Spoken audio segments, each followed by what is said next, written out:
읽기를 원합니다. 우리 박일종 목사님, 우리가 사랑하는 박일종 목사님이 12월부터 북버지니아 교회를 섬기게 되었습니다.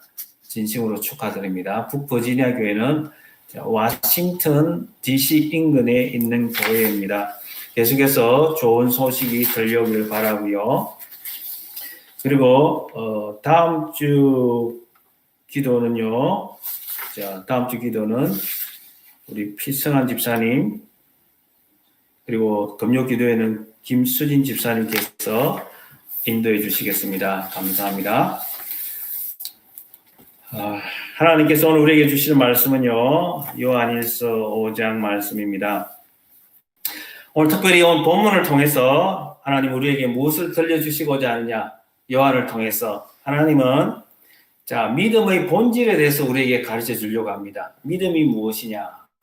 자, 그리고 그 믿음의 참된 대상이 무엇이냐? 우리가 무엇을 믿고 우리가 살아가야 하느냐? 우리가 믿는다고 하면서 우리의 믿음의 대상에 대해서, 믿음의 유일한 대상인 예수 그리스도를 어떻게 믿고 무엇을 믿어야 하는가? 그 내용에 대해서 이야기를 합니다.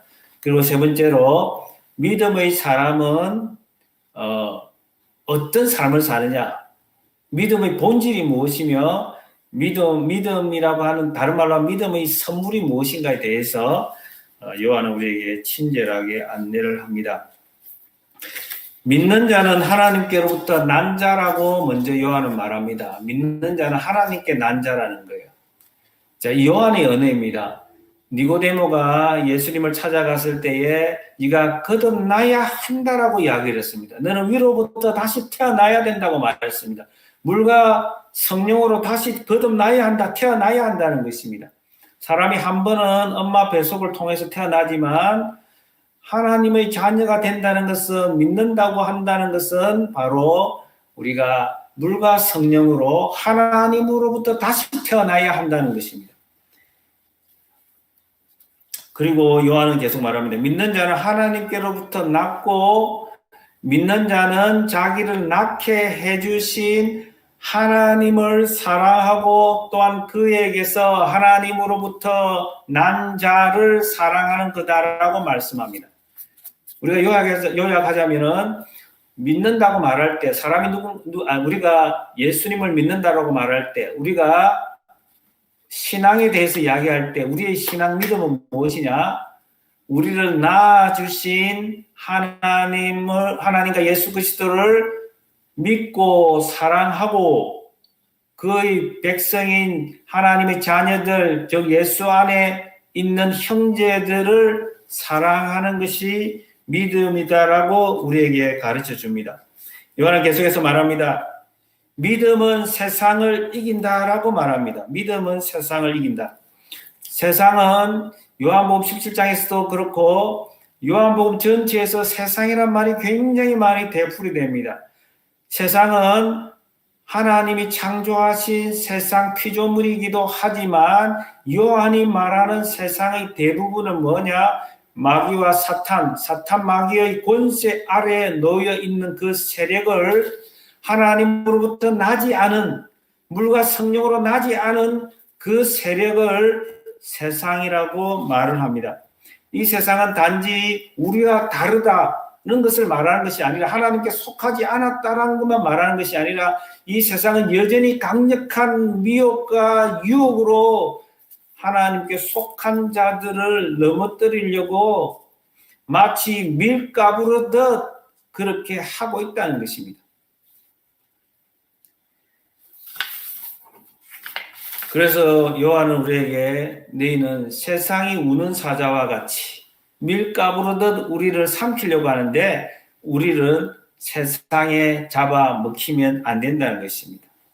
여러분, 세상적으로 산다는 것이 무엇입니까? 믿음으로 살지 않고 세상에 미혹당하고 사는 것은 우리가 과거의 트라우마에 매여 살면 안 된다는 것입니다. 어린 시절 나는 가난했기 때문에 내 몸이 가난을 기억하고 있어요. 언젠가 제가 한국 방송을 보니까 이 개그쇼에서 이런 이야기가 있어요. 어떤 사람이 벼락부자가 되었습니다. 어느 부부가 벼락부자가 되었는데 이제 차를 타고 갑니다. 승용차를 탔는데 항상 승용차 오른쪽에 손잡이를 잡습니다. 자, 그러면서 개그맨들이 하는 이야기가 그래요. 내 몸이 가난을 경험하고 있어요. 하도 버스를 많이 타고 다녔기에 승용차만 타면 여전히 버스 타는 버릇처럼 손잡이를 잡습니다. 여러분, 그렇습니다. 우리는 경험에서 이게 벗어난다는 게 너무너무 어려워요. 믿음으로 살아야 되는데 우리는 과거에 발목이 잡혀 있어요. 우리의 상식에 잡혀 있단 말이에요. 우리의 지식에 잡혀 있다는 것입니다. 이 현실 구조 속에, 현실이라고 하는 상황 속에 우리가 매여 산다는 것입니다. 그러나 요한을 통해서 하나님께서 우리에게 주신 말씀은 믿음으로 살아야 되고 여기에 하늘의 위로가 있고 기적이 있다는 것입니다.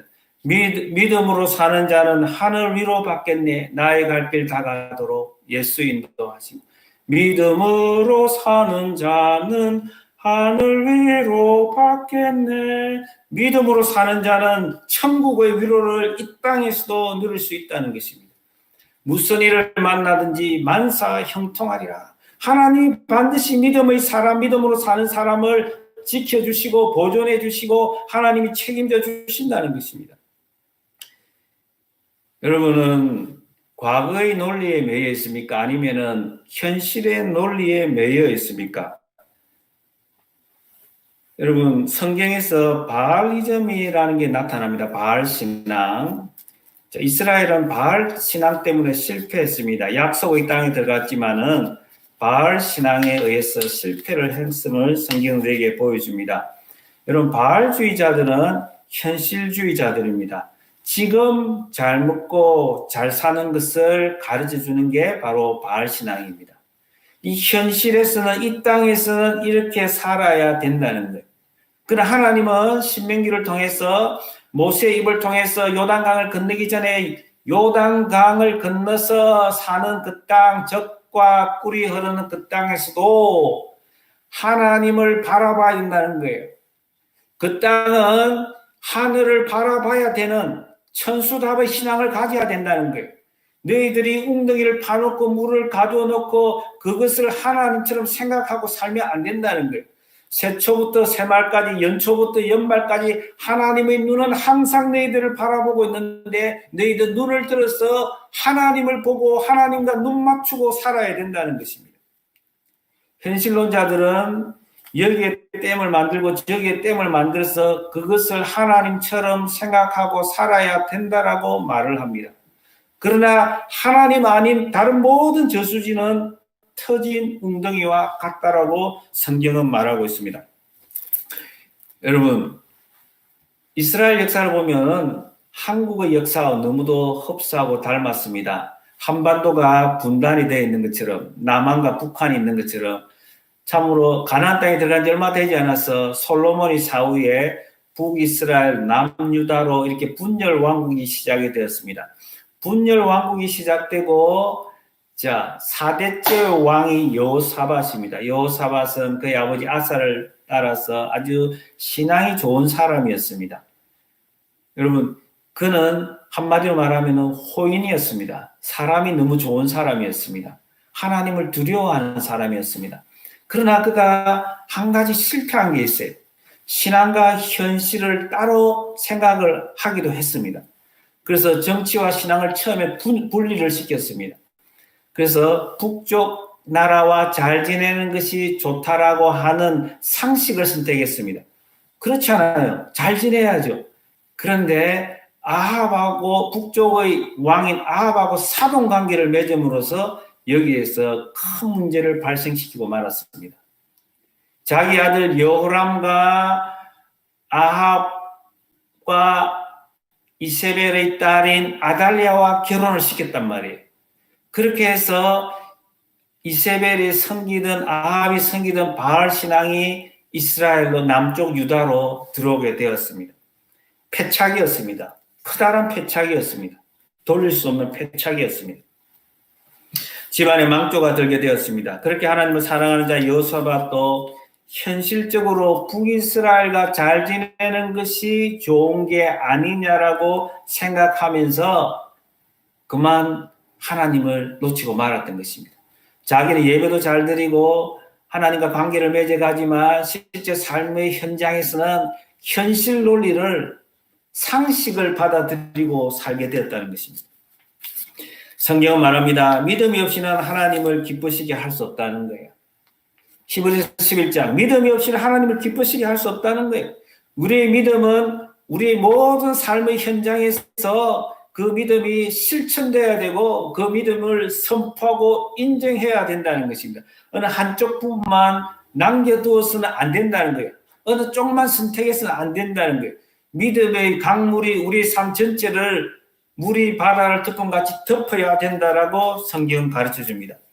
그렇게 이세벨의 딸 아달랴를 며느리로 맞이했다가 여호사밧의 아들 여호람과 그의 아들 아하시야가 완전히 바알주의자로 바알 숭배자가 되었다라고 성경은 말합니다.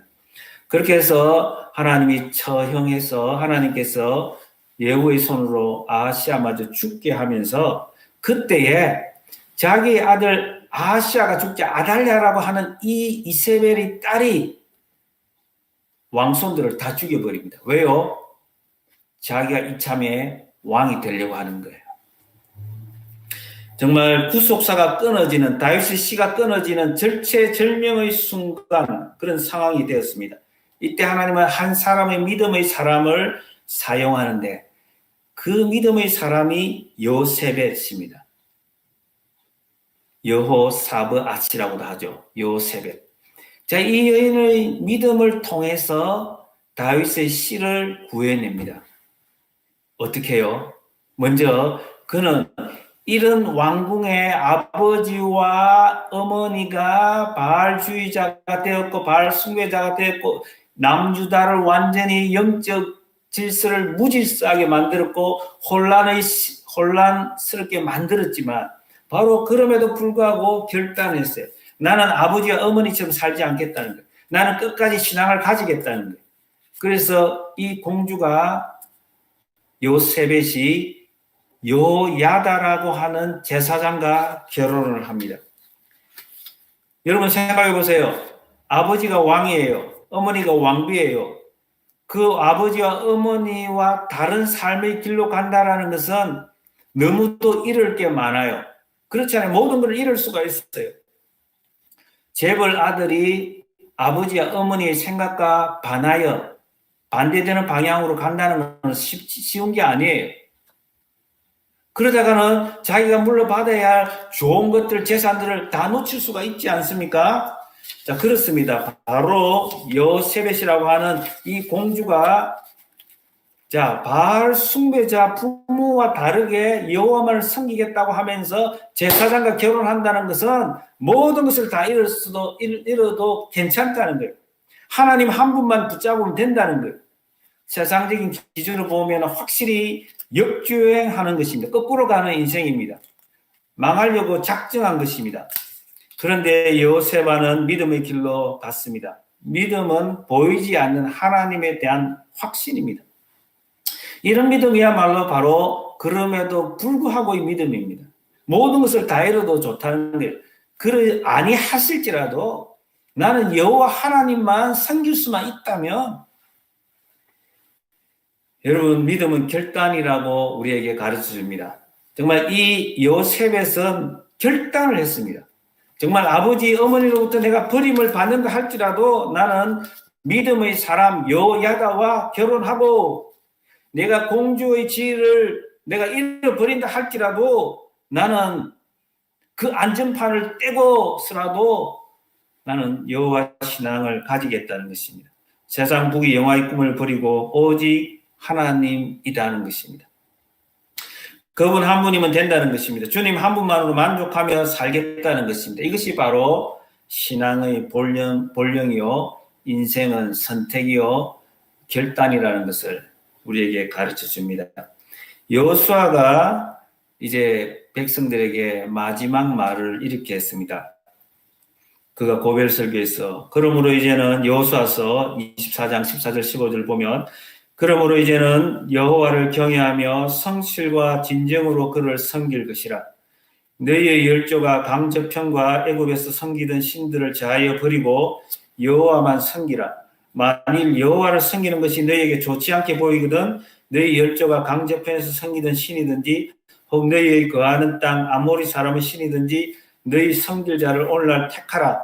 오직 나와 내 집은 여호와를 섬기겠노라. 여러분, 믿음도 선택의 측면이 있다는 거예요. 믿음을 우리에게 창조해 주시는 분은 성령 하나님이지만 우리가 믿음으로 살아가는 것은 믿음의 세계를 우리에게 보여주었을 때 우리가 믿음으로 사느냐, 믿음의 선택을 하느냐 안 하느냐는 우리의 책임도 있다는 것을 성경은 분명히 우리에게 가르쳐 줍니다. 여러분, 아달랴라고 하는 이세벨의 며느리가 유다 왕조의 다윗 왕조의 왕비가 되었습니다. 여러분, 그런 그 어머니가 아달랴가 광기를 부리면서 손자 손녀를 왕손들을 다 죽여버리는 그 틈에 유모의 품에 안겨있던 다윗의 씨 하나가 있었어요. 그 사람이 요아스인데 이 요아스가 그때 1살이었습니다. 그 피비린내 나는 그 살벌한 현장에서 이 요세베가 고모인 요세베가 그 아들과 유모를 데리고 어디로 도피를 합니까? 성전으로 도피를 합니다. 자, 사탄은 이제 아달랴를 통해서 다윗의 씨를 끊어버렸다라고 생각하는 바로 그 순간에 한 여인의 믿음의 선택은 믿음의 결혼을 했던 그 여인이 요야다와 결혼을 했던 그 요세벳이 다윗의 씨 하나를 안고 어디로요? 성전으로 그 유모와 함께 6년 동안 그를 숨깁니다. 성전에서 말씀을 들려주고 기도하면서 그 아이를 키웠어. 6년이 지났어. 요아스가 7살 되었을 때에 유다의 왕으로 등극을 합니다.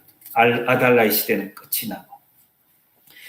여러분, 한 사람의 믿음이, 한 사람의 결단이, 한 사람의 믿음의 결혼을 통한 결단이 이렇게 큰 디퍼런스를 만들어내는 것을 성경은 우리에게 놓치지 않고 가르쳐 줍니다.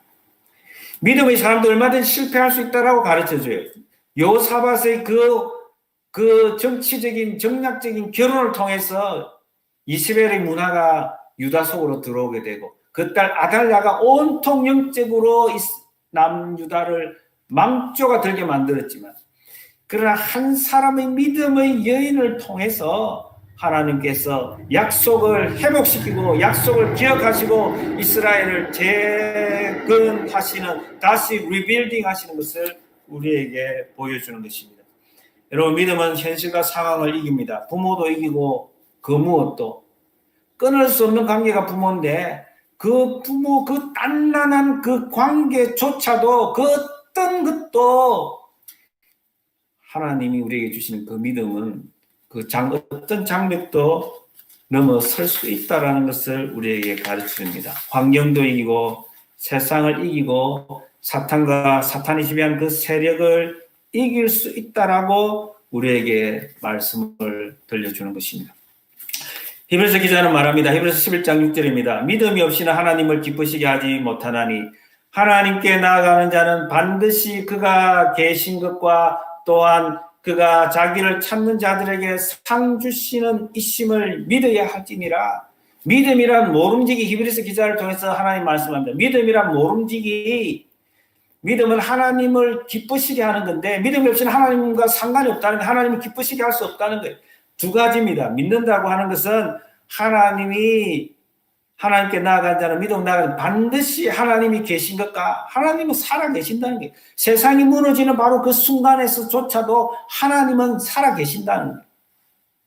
하나님은 살아 계시는 하나님이에요.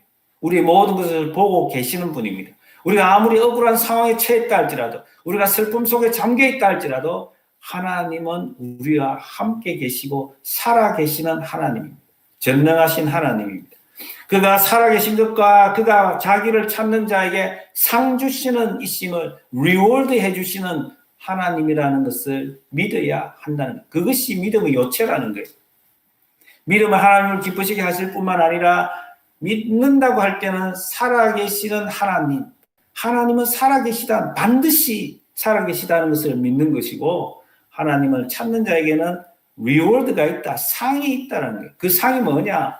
바로 이 요세벳과 여호야다의 결단처럼 정말 하나님이 무너지는 그 상황 속에서도 내가 지금 어머니 아달라 편을 붙잡지 않으면, 그 편에 서지 않으면 내가 모든 것을 가진 것을 다 잃어버릴 수 있는 그 상황이지만, 그러나 믿음은 승리한다는 그 확신 속에서 하나님이 반드시 내 믿음의 그 걸음에, 그 선택에 하나님의 리워드가 있다라는 것을 믿는 그 믿음이 바로 다시 유다를 이렇게 세워주시는, 다윗의 약속을 지켜주시는, 구속사를 끊지 않고 세워가시는 하나님을 보게 하는 것이 바로 하나님의 리워드입니다. 여러분, 요한은 계속해서 우리에게 그렇다면 너희들이 믿음의 대상이라고 알고 있는 예수님을 아느냐라고 우리에게 묻습니다. 예수님을 아느냐? 예수님은 한마디로 하나님의 아들이라고 말씀합니다.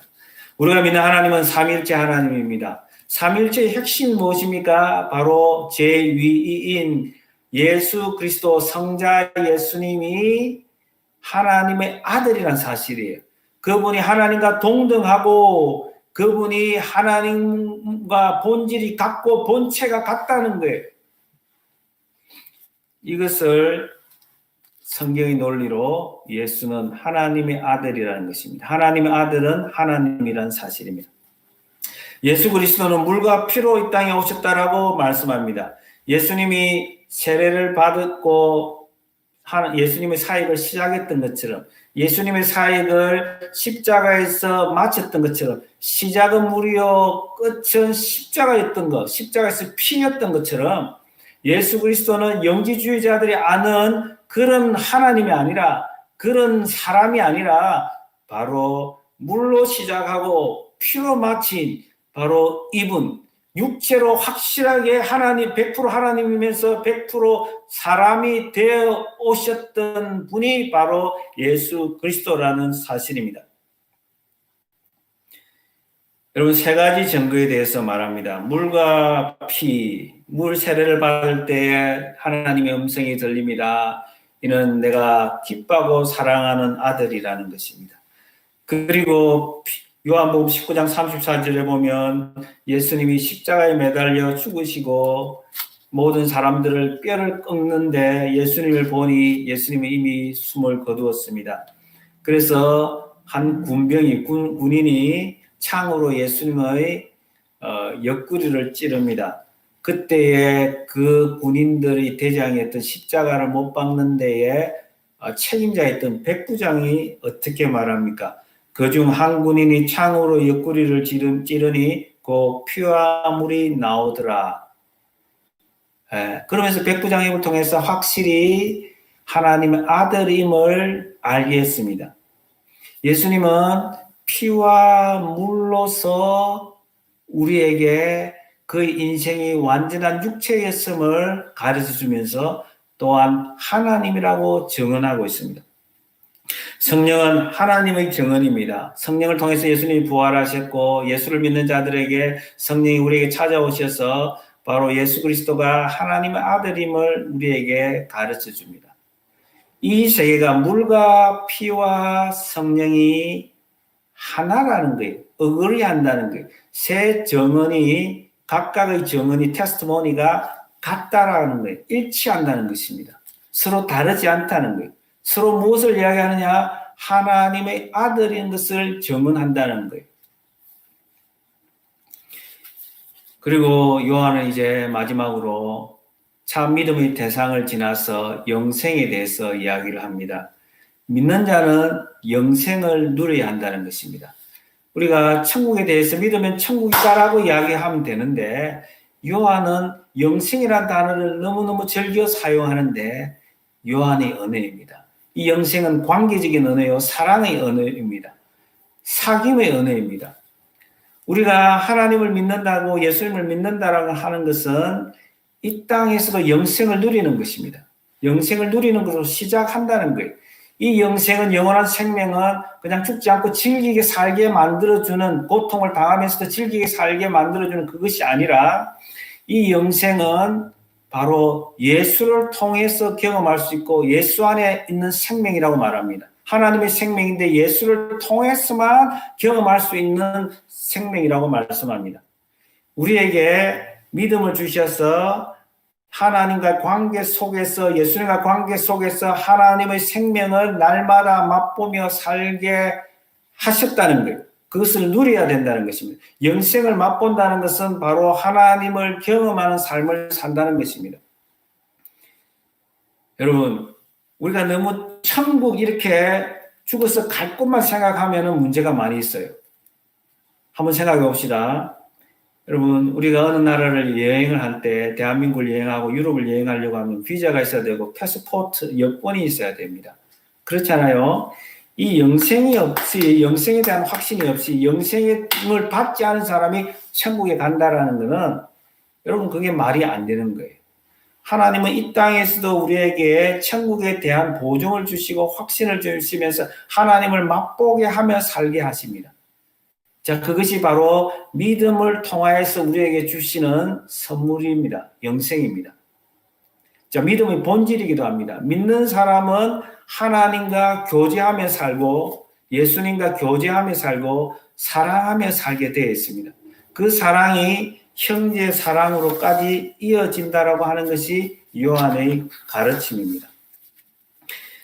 여러분 시편 133편을 보면 형제 사랑을 노래한 가장 아름다운 시가 아닌가라는 생각을 하게 됩니다.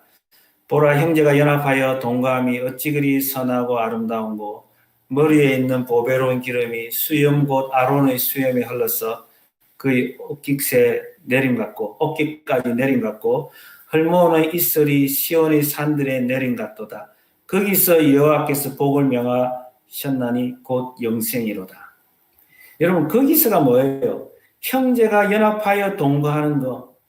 예수 믿는 사람들이, 하나님의 자녀들이 서로 하나 되어, 서로 지파가 다르지만은, 서로 지파가 달라서 그 문화도 다르고 정치적인 구조도 다르지만 하나님을 예배하는 일에는 하나가 되어서 서로 사랑하는 그 모습이, 여러분 두 가지 비유를 통해서 헐몬의 이슬 같고 아론의 수염에서 흘러넘치는 그 기름 같고, 기름 같은 이슬 같은 그 복이 있다는 거예요. 거기서 하나님께서 복을 명령하셨으니 그 복이 뭐라고요? 거기서는 바로 형제가 연합하여 동거하는 모습입니다. 형제가 사랑하는 모습입니다. 거기에 영생을 명령하셨다는 거예요. 그 삶의 영생을 허락하셨다는 거예요. 여러분, 하나님을 믿지 않는 사람은 형제를 사랑할 수가 없어요. 그 다 가짜 사랑이에요. 하나님을 믿는 사람은 하나님을 사랑하게 되고, 하나님을 믿는 사람은 하나님과 연합된 형제들을 사랑할 수 있는 힘이 있다는 거예요. 그것을 알고 누려야 한다는 것입니다. 여러분, 그렇습니다. 믿음은 하나님과 그의 백성을 사랑하는 것입니다. 믿음은 또한 위로부터 태어나야 합니다. 우리 인간의 노력으로는 되는 것이 아닙니다. 거듭나야 합니다. 물과 성령으로 거듭나야 합니다. 그리고 믿음의 삶은 선택과 결단이 있어야 합니다. 여러분, 뉴잉글랜드의 만추는 너무도 아름답습니다. 결단하기 너무 좋은 계절입니다. 하나님을 경험하기 너무 좋은 계절입니다. 이 때를 놓치지 않기를 바랍니다. 하나님은 우리에게 second chance, 두 번째 기회를 주시는 분이지만 영원히 주시는 분은 아닙니다. 그 두 번째 기회가 언제일지 우리는 아무도 몰라요. 여러분, 지금이 바로 second chance라는 생각을 해야 합니다. 여러분, 그래서 이 계절에, 이 아름다운 계절에, 이 계절보다 더 아름다운 하나님을 경험하면서 하나님의 인자심과 선하심을 맛보면서 하나님이 주시고자 하는 그 가장 좋은 영생을 이 땅에서도 경험하고 맛보면서 여러분, 하나님의 사랑 안에, 하나님의 생명 안에 거하는 우리 모두